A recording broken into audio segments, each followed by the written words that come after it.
Bien, como he dicho, es una bendición poder estar los hermanos de nuevo juntos, ¿verdad? Ayer fue un día precioso de celebración y hoy es el día del Señor. Hoy tenemos que honrar a nuestro Padre Celestial como Él se merece, ¿verdad? Por eso estamos aquí hoy. Alguien ha venido con otro propósito. Hemos venido a eso, a alabar a Dios, a bendecirlo, a darle las gracias por tantas y tantas cosas que hace en nuestra vida, ¿verdad? Y también como Dios es un Dios agradecido, porque Dios honra a aquellos que le honran, también nos quiere bendecir con su palabra, quiere alimentarnos hoy con su palabra. Y para mí es un privilegio poder ser usado por el Señor para traer lo que Dios cada semana pone en mi corazón para compartir con vosotros. Sabéis que el tema que estamos tratando es un tema que llevamos ya varias semanas, estamos ya terminando, pero es un tema de gran importancia. Los creyentes somos seguidores de Cristo, ¿verdad? Amén. Seguimos, que significa imitamos a Cristo, pero para ello debemos saber cómo hacerlo, y es precisamente a través de los mensajes de este tema, seguir a Cristo, estamos tratando de aprender cómo seguir a Cristo, pero seguirlo como hay que seguirlo, como la palabra de Dios dice que tenemos que seguirlo, y también aprender a que hay que pagar un precio por seguir a Jesús. La vida cristiana es una vida de orden, es una vida de amor, de compañerismo, de bendición, pero también hay que pagar un precio. Hay que dejar algunas cosas que quizás nos tengan atados y que nos impidan esa relación con el Señor, ese seguir al Señor de cerca, como venimos tratando. Las preguntas que se suelen hacer es: ¿cómo está nuestra relación con Jesucristo? ¿Cómo está nuestra relación con la palabra de Dios? ¿Estamos cada día alimentando nuestro espíritu con la palabra de Dios?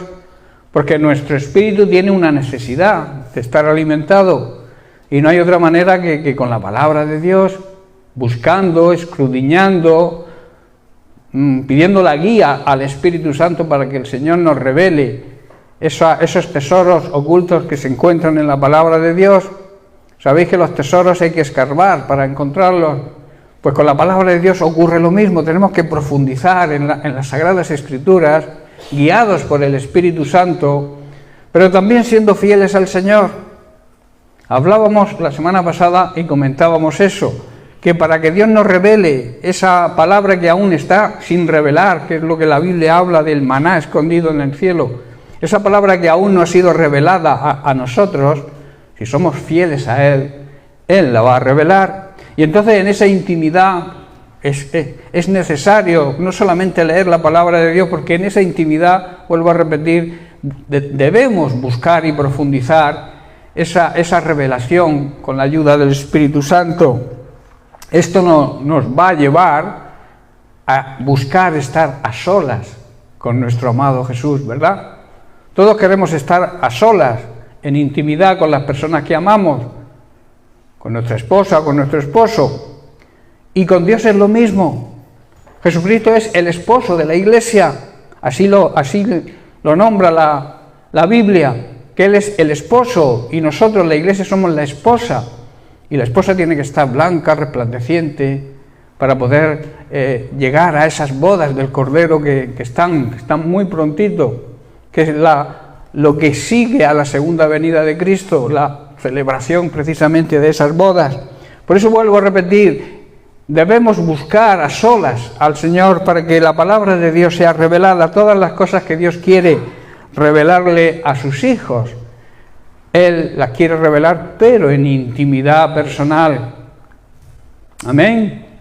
También esto nos va a llevar, cuando estemos en esa relación preciosa con el Señor, nos va a revelar a tener confianza y creer en las promesas de Dios, y que Dios cumple lo que promete, claro, condicionado a nuestra actitud, a nuestra forma de comportarnos. Dios siempre te dice que te va a hacer algo, te va a bendecir con algo, pero te pone una condición. Y esa condición muchas veces le reclamamos a Dios cosas que Él promete en su palabra y nos preguntamos por qué no nos toca a nosotros esa bendición. Debes hacer un autoexamen a ver si estás siendo fiel a Dios. La fidelidad es algo importantísimo en la vida del creyente.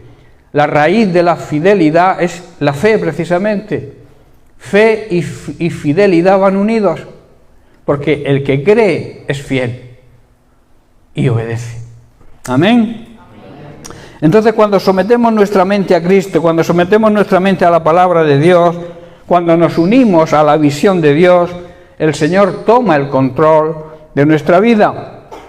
Y decíamos, y estábamos tratando el tema del manual del fabricante, que para poder dejarle al Señor el control, debemos conocer plenamente ese manual. Las Sagradas Escrituras son el manual que Dios ha puesto a nuestra disposición para que funcionemos como realmente tenemos que funcionar. Él sabe cómo podemos funcionar bien, porque Él nos ha creado. Lo mismo que cualquier fabricante de cualquier cosa. Pone un libro de instrucciones para que lo usemos y podamos ponerlo en marcha y que funcione bien y no se estropee, pero debemos seguir el manual. Pues espiritualmente la Biblia es eso, es un manual que Dios nos ha dejado porque nos ha creado y sabe cómo funcionamos, y nos deja la Biblia para que la apliquemos a nuestra vida y en nuestra vida andemos de una forma correcta. A veces, y estamos estudiando, a veces no seguimos el manual por algunas cosas o motivos. Hablamos de la negligencia en semanas anteriores. La negligencia es el descuido, la falta de cuidado. Estamos tan ocupados en nuestros quehaceres, en nuestra vida, en nuestras cosas materiales, que nos olvidamos del manual. También otro de los motivos era el ocio, las distracciones. Hay tantas ofertas hoy que el enemigo nos pone en televisión, en redes sociales, en tantas miseria y podredumbre que hay en esta caja tonta que yo llamo la tele, y también las redes sociales están llenas, infectadas de falsas doctrinas, y muchas cosas nos impulsan, nos ofertan al pecado, a la fornicación, al adulterio, a tantas cosas que si no cuidamos lo que vemos y lo que compartimos, podemos hacernos mucho daño a nosotros mismos y también a los demás, incluso a nuestra familia. Por eso el ocio debemos emplearlo, todas estas tecnologías nuevas que son buenas en su buen uso, decíamos, todo usado correctamente es bueno. El problema está cuando no lo usamos bien, lo usamos mal. Creamos adicciones. Hay personas que duermen con el móvil, no se pueden separar del móvil. Y eso es una realidad, y eso es una enfermedad, digamos, nueva, y es una enfermedad que no tiene cura, no tiene medicamento. Es una adicción, como la adicción a la droga, al alcohol. Hay que buscar la ayuda de Dios para dejar eso. No hay pastillas para el alcohólico, no hay pastillas para el drogadicto, no hay pastillas para todo tipo de adicción que tengamos, la pornografía, el sexo. No hay pastillas para eso. Son enfermedades espirituales. Cuando nuestra vida espiritual falla, el diablo nos abre un abanico enorme de ofertas, que si no estamos cerca y plenos y andamos en el Espíritu, seguramente caeremos. De ahí la necesidad de buscar al Señor cada día en cercanía, porque cuanto más cerca estás de Cristo, más alejado estás del pecado. Y cuanto más tiempo, cuanto más alejado estés del pecado, más cerca estarás de Cristo. Esa es la consecuencia. Por eso cuando te sientas tentado, cuando el diablo te ponga alguna tentación, alguna oferta, recházala en el nombre de Cristo y acércate a Cristo. Busca su palabra, busca intimidad con Él, busca comunión con Él, habla con tu Padre Celestial y verás cómo todo eso desaparece. Es una fórmula ideal y eso sale de la palabra de Dios. Hoy vamos a estudiar el tercer obstáculo: raíces de amargura. Eso no se aparta del manual. Cuando tú vives con una raíz de amargura por algo que te ha sucedido cuando eras niño, cuando eras niña, una mala experiencia del tipo que sea, con familiares, con amigos, con vecinos, todo eso crea raíz de amargura. Pero ¿qué ocurre? Que la raíz de esa, digamos, amargura está en el desconocimiento de la palabra de Dios. El desconocer la palabra de Dios, porque Dios restaura todo. El desconocimiento de la palabra de Dios nos va a llevar precisamente a que tengamos raíces de amargura, porque no vivimos en el Espíritu. Somos, por tanto, incapaces de superar cualquier prueba y tentación. Somos incapaces también de recibir el amor y la misericordia de Dios, y también somos incapaces de amar y tener misericordia con los demás. Eso es lo que produce la amargura. No ver la misericordia de Dios, no ver el amor eterno de Dios hacia su creación, hacia nosotros, los seres humanos, a sus hijos, su iglesia. Y ese es un problema grave. Es un problema, el no experimentar el amor de Dios, el tener el amor de Dios como algo asistomático, mental, algo que está en la mente pero que no te llega al corazón, o sea, que no logras experimentar ese amor de verdad, te va a producir amargura, porque en el mundo hay muchos problemas y los problemas suelen traernos amargura. ¿Estáis comprendiendo? De ahí la necesidad de buscar, vuelvo a repetir, buscar e intentar andar en el Espíritu, ser guiados por el Espíritu Santo de Dios, que Él siempre te va a mostrar la mejor salida, la mejor solución. Dice la palabra de Dios que Dios no nos va a tentar más allá de lo que podamos resistir, y juntamente cuando nos venga la tentación, Dios va a abrir una puerta de salida. Debemos buscar esa puerta de salida y no centrarnos en el pecado o en la tentación. Cuando tú buscas la salida, la encuentras. Si no la buscas, te confrontas de lleno con el problema. Y para Dios no hay problemas pequeños ni grandes, no existe el problema. Si tú tienes un problema y lo dejas en las manos de Dios, el problema desaparece. Tienes que descansar. Cuando tú tienes plena fe y confianza en el Señor y le planteas tu situación, tu problema, tu dificultad, tienes que descansar. Hay personas que llegan al Señor, le dejan la carga y cuando terminan se la vuelven a coger y se vuelven a cargar la carga y se la llevan cargada otra vez. Déjalas en las manos del Señor. El Señor dice que Él cuida de nosotros. Cuando nosotros le depositamos a Él toda nuestra ansiedad, toda nuestra dificultades, problemas y cargas. Hermanos, por eso cuando somos incapaces de superar pruebas es porque no andamos en el Espíritu. Esa amargura nos va a conducir, cuando uno está amargado, que es la consecuencia de la amargura, nos va a conducir a la negatividad, al no ver la salida, por no vivir cerca de Cristo, cerca de su palabra. Lo vemos todo negro, no vemos solución, nos automaldecimos diciendo que no tenemos arreglo, que este problema que yo tengo no tiene solución. Si supierais el poder que hay en la autoconfesión, no lo haríamos jamás. Tú puedes pensar que tu problema no tiene solución, lo puedes pensar, porque eres humano, pero no lo confieses con tu boca. No lo reconozcas con tu boca, porque hay un gran poder en la boca. Las palabras pueden matar o pueden dar vida. Los creyentes tenemos que, a través de nuestra boca, transmitir vida a nosotros, en primer lugar, y a los demás. No sé si me hago entender, si me estáis comprendiendo lo que trato de transmitir. La negatividad en nuestra boca es un gran problema, porque nos ata. Hemos quedado atados con los dichos de nuestra boca, dice un proverbio. Pues si tú conoces ese proverbio y tú conoces la palabra de Dios, dirá siempre palabras de vida.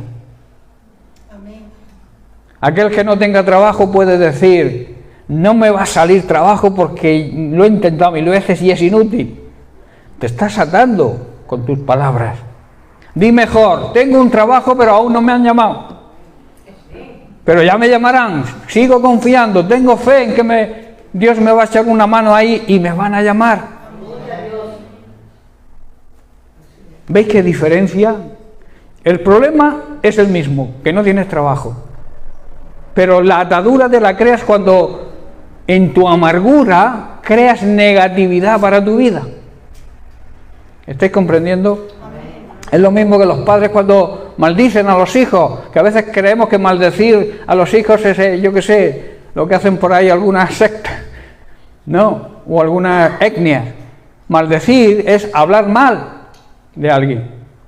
Cuando tú le dices a un hijo tuyo, tú eres un inútil, tú no sirves para nada, ese hijo en el futuro será un inútil, porque lo has atado con tu boca.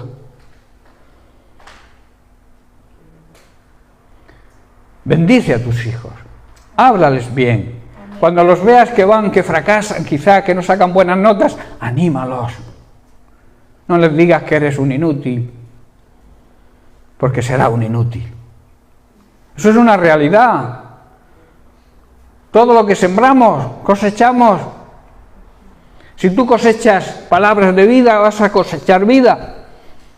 Pero si cosechas palabras de muerte, vas a cosechar muerte. Y eso es lo que produce también la amargura. El autor de Hebreos, en su carta, capítulo 12, versículos 14 al 15, nos da un sabio consejo. Dice el versículo 14, seguid la paz con todos y la santidad, sin la cual nadie verá al Señor. Versículo 15 dice, mirad bien, prestar atención, no sea que alguno deje de alcanzar la gracia, la misericordia de Dios, que brotando alguna raíz de amargura os estorbe. Hermanos, la amargura estorba nuestra relación con Dios y por ella muchos sean contaminados. La amargura es un virus contagioso. Si tú vives en amargura, va a vivir tu familia también. Lo que tú transmitas a tu familia, ella lo va a recibir. Aquí está hablando muy bien el autor de Hebreos, está diciendo que es contagioso y que estorba la relación con Dios.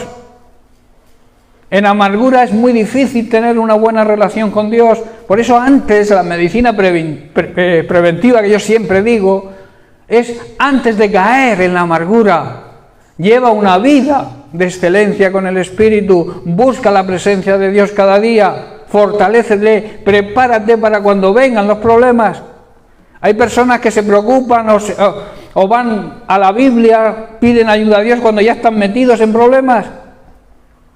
Sé sabio y prepárate antes de que llegue el problema, para que la gracia de Dios se manifieste en tu vida. Pero para eso hay que ir al versículo 14. Seguid la paz con todos y la santidad. Vivid en santidad. La santidad es una vida transformada por el Espíritu Santo. Es una vida apartada de todo pecado y toda contaminación mundana y una vida dedicada a servir a Dios. La Biblia dice que si no andamos en santidad no veremos a Dios primero actuando aquí en nuestra vida terrenal. No veremos la bendición de Dios en nuestra vida si no vivimos en santidad, eso está clarísimo. Y tampoco veremos a Dios en la eternidad, porque nos condenaremos. Amén. Por eso debemos esforzarnos en vivir en paz con todos y procurar llevar una vida santa y justa. Debemos también cuidarnos los unos a los otros. Somos una familia, todos sabemos que pertenecemos a la familia de Cristo, a la familia de Dios. Tenemos cada uno nuestra familia personal y terrenal, pero cuando nos convertimos al Señor, cuando aceptamos a Jesucristo como nuestro Señor y Salvador, pasamos a ser parte de la familia de Dios. Su creación, que ama, Él ama a todo ser humano, la creación que acepte a Jesucristo como Señor y Salvador, cambia de padre. Pasan a ser hijos de Dios. O sea, formamos parte de la familia más importante que se conozca, ¿verdad? Que es la familia de Dios. Y eso es un gran privilegio. Y entonces, cuidaremos los unos de los otros cuando entendamos esto, para que ninguno de nosotros deje de recibir la gracia, el regalo de Cristo, que es el regalo de Dios, su gracia, ese poder que nos capacita, porque Jesucristo superó todo. Cualquier cosa que se te presente a ti es una insignificancia para la que padeció y sufrió Jesucristo, y lo hizo por nosotros. Y eso es una realidad, no es algo que tenemos que tener mentalmente, sino creerlo de verdad en nuestro corazón. Nuestro espíritu debe confesar esa realidad cada día, que Cristo murió por ti, dio su vida, dedicó su vida a marcarnos el camino hacia la salvación, porque el mundo estaba condenado. No envió Dios a su Hijo Jesucristo a esta tierra para condenar al mundo. ¿Sabéis por qué? Porque el mundo ya estaba condenado. Lo envió a salvarlo, a darles vida. Estábamos muertos todos en nuestros delitos, en nuestros pecados, en nuestras tradiciones, en nuestra religiosidad, quizás, pero muertos espiritualmente porque no había una relación fluida con Dios. Y entonces Él murió por nosotros, dio su sangre, para que su sangre nos diera vida a nosotros, espiritualmente hablando. Por eso debemos tener, hermanos, capacidad y cuidado para que no brote ninguna raíz de amargura, la cual nos envenene, nos contagie y contagie a los demás. Amén. Hay algunos obstáculos más que cada uno de ellos necesitaría, digamos, una meditación, un mensaje completo, pero voy a enumerarlos por encima, para que sepáis que, aparte de los 3 que hemos estudiado, hay bastantes más obstáculos que nos privan y que nos alejan del manual, de la palabra de Dios. Por ejemplo, la pasividad. La pasividad nos empuja a no hacer nada. Yo soy salvo, que venga el Señor pronto, que me vaya con Él, y los demás que se apañen. Pasividad. Alguien que opine así es porque no vive, no convive con la palabra de Dios. También la apatía, la desgana. Me da igual todo, ocurra lo que ocurra, ni lo sé ni me importa. La queja, hermanos, la queja es otro obstáculo. Aquel que se queja mucho es porque no vive cerca de Cristo, porque Cristo nos marcó un camino a seguir. Como oveja fue llevado al matadero, ¿verdad? Y no abrió su boca, no se quejó nunca, y sufrió todo lo que un ser humano pueda sufrir. Nunca se quejó. Y nosotros nos quejamos de todo. Si llueve, porque llueve y no tengo paraguas. Si no llueve, porque hace sol y se me calientan las ideas. Si hace viento, porque me despeino.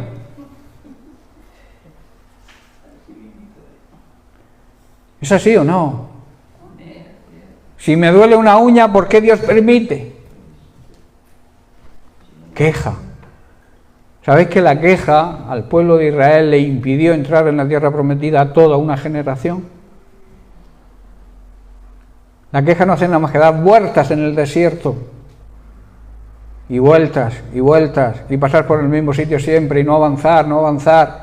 La queja impide tu avance, hermanos, y impide el avance de la Iglesia también. Debemos quitar de nuestra mente y de nuestro lenguaje la queja. Hay quien se queja de lo que no tiene y no disfruta de lo que tiene. ¿Cuántas cosas tenemos que no disfrutamos y vivimos en amargura quizás porque deseamos lo que tiene el vecino, que se ha comprado el coche no sé qué último modelo automático, y yo lo tengo hecho un cacharro que me zurran hasta los huesos. Bueno, pues disfruta de ese coche que te trae y te lleva hasta que Dios permita que tengas otro, pero no vivas en queja y en amargura porque el vecino se ha comprado un coche nuevo. Eso ocurre, ¿sí o no? La crítica, otro de los obstáculos que impiden el avance de la Iglesia y de que podamos estar cerca de Jesús y de su palabra. Alguien dijo que la crítica es la carcoma de la Iglesia, todo lo destruye. La crítica, hermanos, que cuando es verdad, es crítica y tampoco es buena, cuando la crítica no es verdad, pasa a ser calumnia.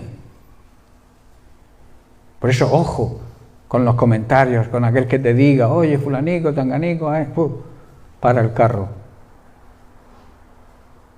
Si lo que vas a decir trae bendición a la persona de la que me vas a hablar, dilo. Si me va a traer bendición a mí, dilo. Si va a traer bendición a la Iglesia, dilo. Pero si no cumple esos requisitos, no quiero saber nada. La crítica es la carcoma. Las polillas, que algunos llaman, ¿no?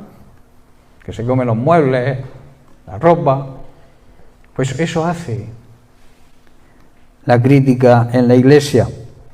También la inseguridad y el miedo. La inseguridad y el miedo también nos viene por no andar cerca de la palabra de Dios, por no vivir cerca de Jesús. Nos conduce a la derrota, hermano. Esa inseguridad, esa duda, ese miedo nos hace que seamos derrotados. Y sabéis que Cristo nos ha creado para que seamos vencedores. No para que seamos derrotados, eso es lo que quiere el diablo, pero Cristo vino a darnos vida y vida eterna. Y con Él somos más que vencedores. Dios no nos ha elegido para que seamos unos fracasados, sino que salgamos vencedores. No que no nos va a atacar ningún problema, no. Los problemas están para los que creen y los que no creen. Pero en Cristo los vencemos, somos vencedores, salimos vencedores. Amén, aleluya.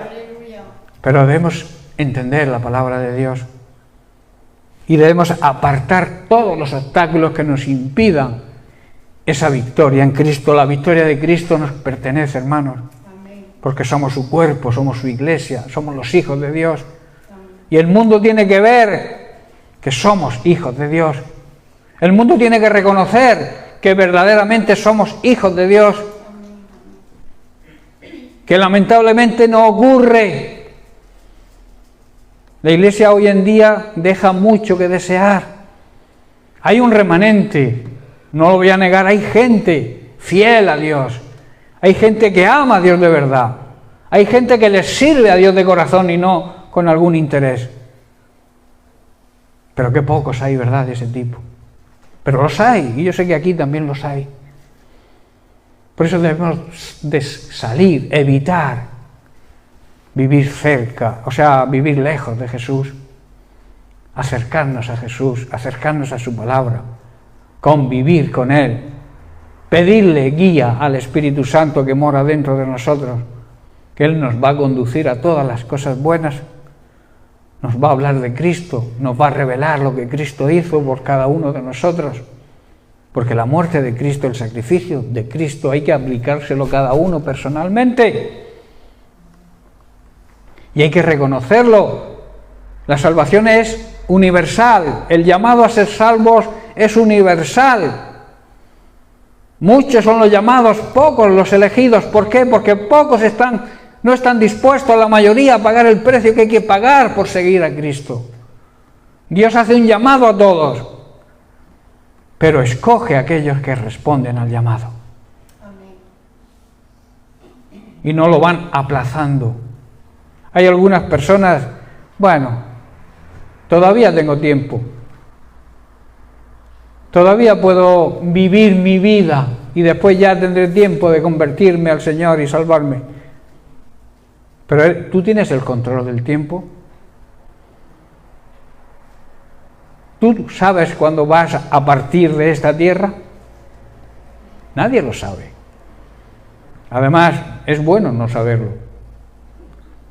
porque viviríamos en amargura toda la vida hasta que llegara el día que sabemos que tenemos que irnos, ¿verdad? Dios lo hace todo perfecto. No somos yogur con fecha de caducidad, ¿verdad? Dios lo hace todo bien.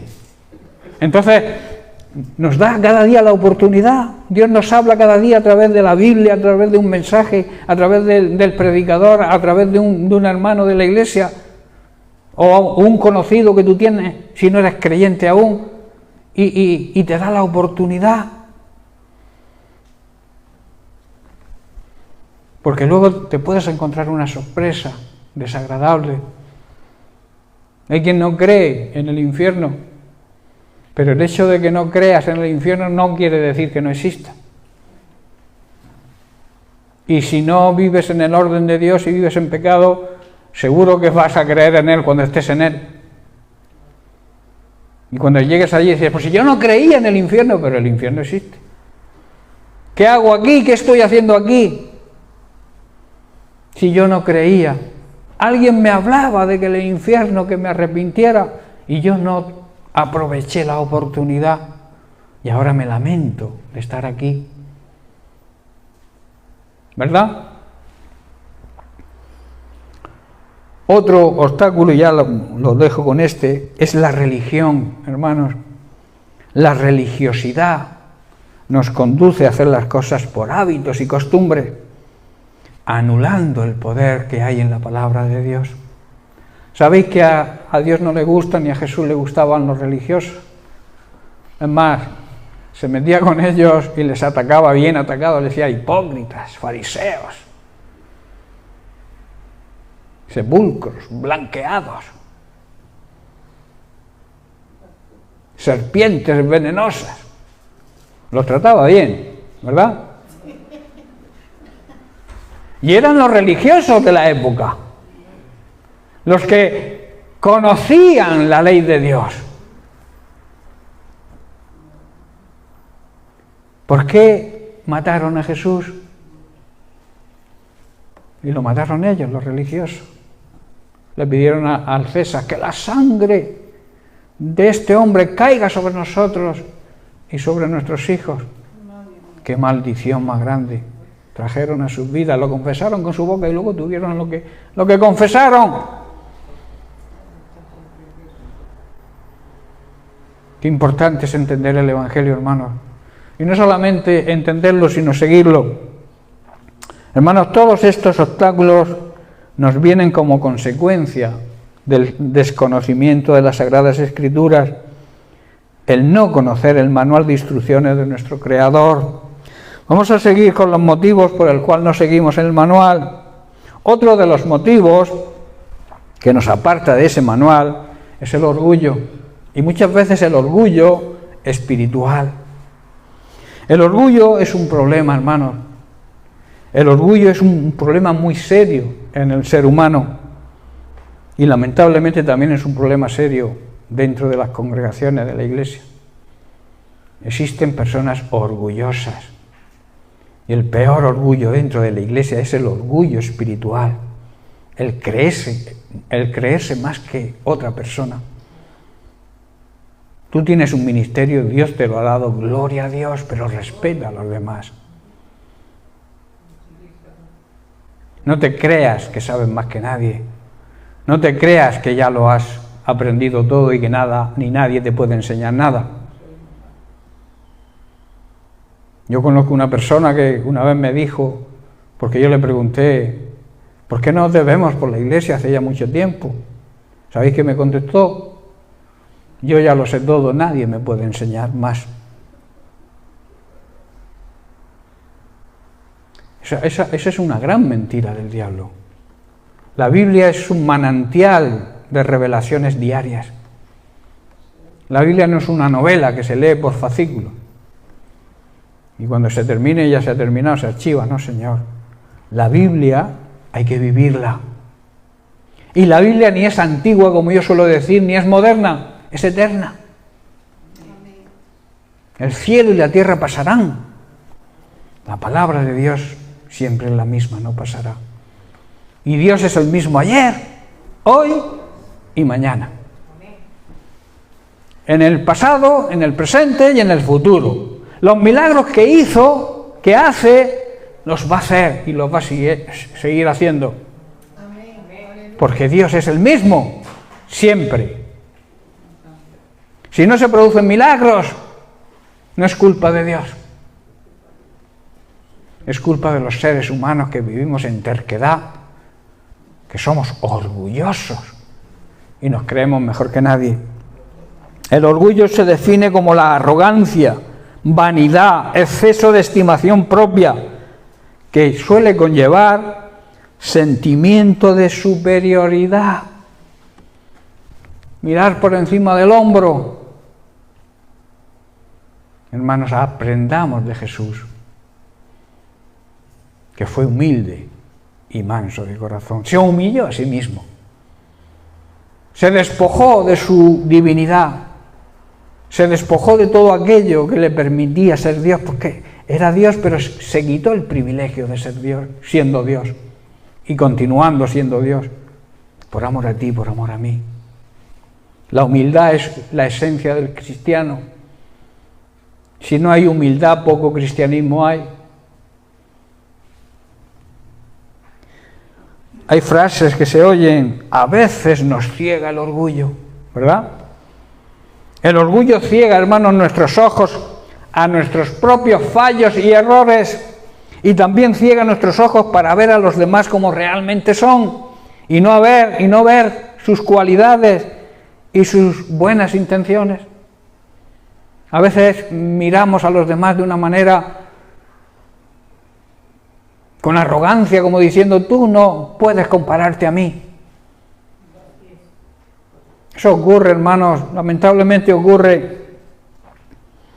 También lo podemos definir como amor propio y autoestima desmedida.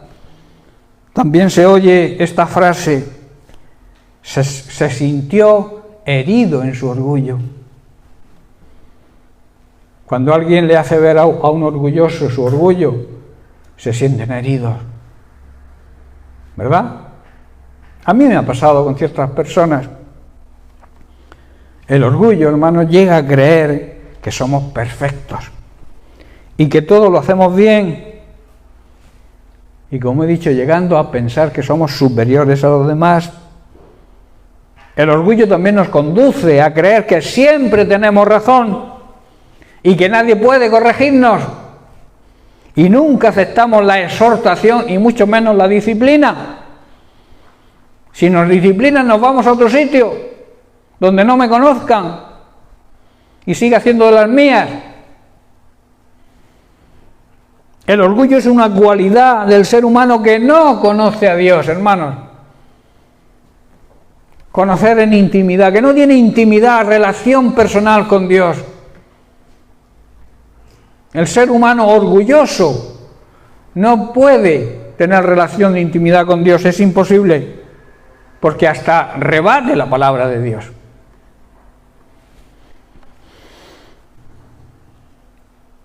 Hermanos, no debería existir el orgullo dentro de la Iglesia, pero lamentablemente existen muchos llamados cristianos, personas orgullosas con un corazón duro y lleno de orgullo. ¿Qué es lo contrario al orgullo? La humildad, hermanos, que es la virtud que consiste en el conocimiento de las propias limitaciones y debilidades y obrar en consecuencia a ese conocimiento. En Romanos capítulo 12, versículo 3, el apóstol Pablo nos exhorta diciendo: basado en el privilegio y la autoridad que Dios me ha dado, está hablando como ministro del Señor, que tenemos un privilegio, es una autoridad que Dios nos delega, es su autoridad pero delegada a nosotros. Dice: les advierto a cada uno de vosotros lo siguiente: ninguno se crea mejor de lo que realmente es. Está hablando del orgullo, ¿verdad? Y de la arrogancia. Sean realistas al evaluarse, al autoexaminarse. Háganlo según la capacidad que Dios les ha dado. Tremendo, ¿verdad? Son consejos escritos hace 2000 años que son vigentes hoy en día, que se entienden perfectamente hoy en día y que debemos aplicarlos a nuestra vida, porque la Biblia es para los creyentes. Hay quien dice, como yo ya creo, soy salvo, ya no necesito leer la Biblia. Pero si no la lees y no la conoces, no puedes obedecerla. Si la palabra de Dios no es revelada a tu vida, no puedes saber cuál es el propósito que Dios tiene para esa vida, para tu vida. Hay personas que se pasan la vida cristiana, entre comillas, deseando saber cuál es el propósito de Dios para su vida. Y es porque no se emplean en el manual. No se dejan dirigir por la palabra de Dios. No tienen tiempo para estar en intimidad con el Señor, cuando el tiempo le pertenece a Él. Hermanos, las personas orgullosas y arrogantes muy pocas veces se dan cuenta de que lo son. Cuando alguien dice, no soy orgulloso, ya está siendo orgulloso. ¿Verdad? Yo no soy orgulloso. Pues ya estás pecando de orgullo, porque no reconoces que puedes tener ese problema. Son las personas con quien tratan esos orgullosos las primeras que se dan cuenta. Cuando tú hables con una persona orgullosa, te vas a dar cuenta enseguida.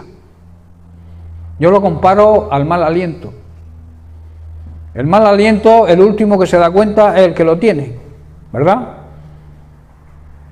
Mi esposa muchas veces dice, échate un caramelico a la boca. Pero yo no me entero. Ella es la que se entera. Pues con el orgullo pasa lo mismo. ¿Estás comprendiendo? Os veo muy raro esta mañana, muy serio. Hermanos, es muy difícil reconocer el orgullo en uno mismo. El orgullo, la arrogancia simbolizan a una persona altiva, burlona, una persona con una actitud independiente incluso de Dios, aunque se llame cristiano. No aceptan ni lo que Dios dice en su palabra, no siguen el manual, van, como se suele decir hoy los jóvenes, a su bola. Dicen llamarse cristianos, pero hacen lo que les da la gana. Nadie les puede corregir ni decir, ni encaminar por ningún sitio. ¿Por qué? Porque les puede el orgullo. No aceptan ningún consejo de nadie. Yo solamente acepto la guía y el consejo de Dios. ¿Pero cómo te da Dios consejo? Pues a través de su manual, a través de otro hermano de la congregación, a través de los ministerios que Dios ha puesto en la iglesia. Tienes que aceptarlo, porque si no eres un orgulloso. Muchos no se dejan aconsejar por ninguna persona humana, aunque sea la autoridad espiritual que Dios ha puesto sobre ti. Quizás sin darse cuenta o no, se saltan el principio bíblico de someter nuestra voluntad a la voluntad de Dios. Quieren depender de ellos mismos en lugar de aceptar la dependencia de Dios. Esos son. Ahora vamos a ver algunas de las cualidades, por si no sabéis distinguir a una persona orgullosa.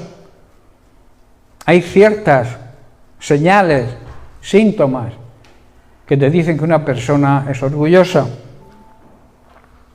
La primera es que no acepta consejos de nadie. Se guía por su propio criterio. Y no hay quien lo baje de ahí. No se baja, como se suele decir, del burro. Se monta en el burro y ahí va a montar en el burro siempre. Y cuando alguien le dice, bájate del burro, se enfada contigo, ¿verdad? No acepta que nadie le instruya ni le enseñe nada, porque cree en saberlo todo. No acepta que nadie le pueda corregir, porque cree en hacerlo todo bien. No acepta la exhortación y que nadie le llame al orden, porque se creen perfectos. Como consecuencia, hermanos, de todo esto, una persona egoísta nunca acepta la disciplina, que es necesaria, es una necesidad ser disciplinados. La Biblia dice que tenemos que disciplinar a nuestros hijos, ¿verdad? Castigarlos cuando hacen algo mal. No debemos permitirle a nuestros hijos, y debemos disciplinarlos, marcarles un orden a seguir en el hogar, y cuando se salten ese orden, de alguna manera castigarlos, no azotarlos o darles una paliza, que eso no estoy hablando de eso, estoy hablando de educarlos y de marcarles unos principios a seguir. Y cuando no los sigan, pues mira, vas a estar 3 semanas sin el ordenador o sin el móvil. ¿Sabéis que el mayor castigo le puede dar ahora mismo a un hijo o a un joven es quitarle el móvil? Y como suelo decir yo, hay padres necios en el sentido de que cuando cumplen 1 año les compran un móvil a los niños. Eso es como darle, yo que sé, una pistola, como suelo decir, a un mono. El mono se va a liar a pegar tiros, a diestro y siniestro. Y va a herir a gente, claro que va a herir. Pero el mono no tiene conciencia de lo que hace. Un niño pequeño tampoco tiene conciencia de lo que hace. No le des una herramienta que pueda destruirlo desde pequeñito.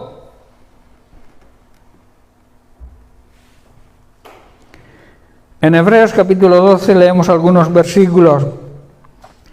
Aquí el escritor de Hebreos nos aconseja muy sabiamente. Dice: ¿acaso olvidaron las palabras de aliento con que Dios les habló como a hijos? Él dijo: hijo mío, no tomes a la ligera la disciplina del Señor, y no te des por vencido cuando te corrijan. Acéptala. Versículo 6. Pues el Señor disciplina a los que aman. Yo siempre digo que la mayor prueba de amor es disciplinar a alguien. Porque mirad qué dice: y castiga a todo aquel que recibe como hijo, a todo aquel que se sale de la dirección de la palabra de Dios, tiene su castigo.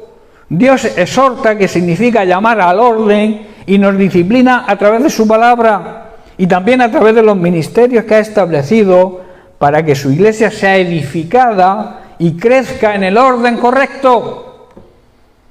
La disciplina es necesaria para el buen crecimiento de la iglesia. La clave está en el versículo 11, cuando dice: ninguna disciplina resulta agradable. Eso es una realidad. Nadie que es disciplinado recibe la disciplina, el castigo con gusto. Tampoco el que lo impone. Pero mirad qué dice: al contrario, es doloroso, pero después produce la apacible cosecha de una vida recta. Yo doy gracias a Dios por mis padres que me corrigieron, que me castigaron, para que mi vida fuera una vida recta después. Si no, quizás no sé cómo hubiera acabado. Como acaban hoy en día muchos hijos que sus padres no los disciplinan ni se preocupan de ellos. Acaban. ¿Cómo acaban? Acaban algunos en la droga, algunos roban. Al final acaban muchos en la cárcel. ¿Por qué? Porque no han sido educados rectamente, no han sido disciplinados correctamente, no han sido, como dice, entrenados en la disciplina. Como he dicho, la exhortación y la disciplina son necesarias para llevar una vida cristiana verdadera. El orgullo es una de las cosas que Dios aborrece, que Dios rechaza, que a Dios le da vómito. Y lo vemos en la Biblia, en el libro de Proverbios, capítulo 6, versículo 17. Aquí Salomón enumera parte de las cosas que Dios aborrece. Dice: los ojos altivos. Los ojos altivos denotan orgullo y soberbia, ¿verdad? Como he dicho antes, mirar por encima del hombro a los demás. la lengua mentirosa, o sea, los mentirosos, las manos derramadoras de sangre inocente. Aquí está hablando de que a veces matamos espiritualmente a las personas con nuestro comportamiento o con nuestra lengua. Hermanos, aunque el orgullo es pecado, debemos saber que Dios también lo puede perdonar si nos arrepentimos de verdad e imitamos a Jesucristo, que fue ejemplo de humildad. Te planteo la siguiente pregunta. A cada uno de vosotros podéis aplicarla. ¿Soy orgulloso? Si te la pregunto yo, te diría, ¿eres orgulloso? Pero pregúntatela tú mejor. ¿Soy orgulloso? Y así me incluyo yo también. Ya hemos visto los síntomas. Hermanos, si reconoces que eres orgulloso, debes mirar, debes fijarte en la vida de Jesús y sigue el ejemplo de Él. Porque Él mismo dijo en Mateo 11:29, llevad mi yugo sobre vosotros, y estoy ya terminando. O sea, llevar mi yugo significa que debemos vivir unidos a Él. Aprended, mandamiento de mí, está en imperativo, que soy manso y humilde de corazón, de verdad. Y entonces, ¿qué dice? Hallaréis descanso para vuestras almas. Hermanos, debemos descargarnos el orgullo. Cuando nos descarguemos el orgullo, vamos a sentir la paz. Pero esa paz interior, esa paz que el mundo no entiende, esa paz de que aún en medio de problemas y dificultades tenemos en nuestro interior, que es el saber que hemos sido perdonados por Dios y que vivimos de acuerdo a su voluntad. Eso nos trae paz interior en cualquier circunstancia que estemos atravesando, sea buena o sea mala. Por eso debemos unirnos a Cristo y dejar que nos enseñe a tener un corazón tierno y humilde, y así de esta manera encontraremos el descanso y la paz que tanto necesitamos, y sobre todo en estos tiempos tan difíciles que estamos atravesando. Bien, pues lo vamos a dejar aquí, y si Dios quiere seguiremos la semana que viene, porque el tema aún no ha terminado. Que Dios les bendiga.